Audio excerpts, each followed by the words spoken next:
Magandang umaga, ngayon pa ay araw ng Miyerkules, May 1, 2025. Update po sa lagay ng panahon.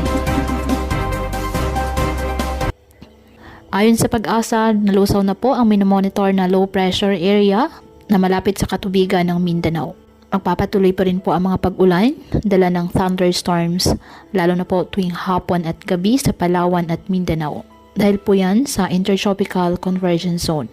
Ang ITCZ ang nakakaapekto sa Palawan at Mindanao at easterlies naman ang nakakaapekto sa nalalabing bahagi ng ating bansa.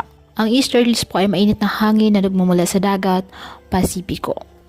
Ngayong araw, ang Mindanao at Palawan ay makakaasa po ng maulap na kalangitan na may kalat-kalat na pag-ulan at thunderstorms na dulot ng nasabing ITCZ. Ang Metro Manila naman po at nalalabing bahagi ng ating bansa, bahagyang maulap hanggang sa maulap na halangitan with isolated rain showers or thunderstorms, dulot naman ng easterlies.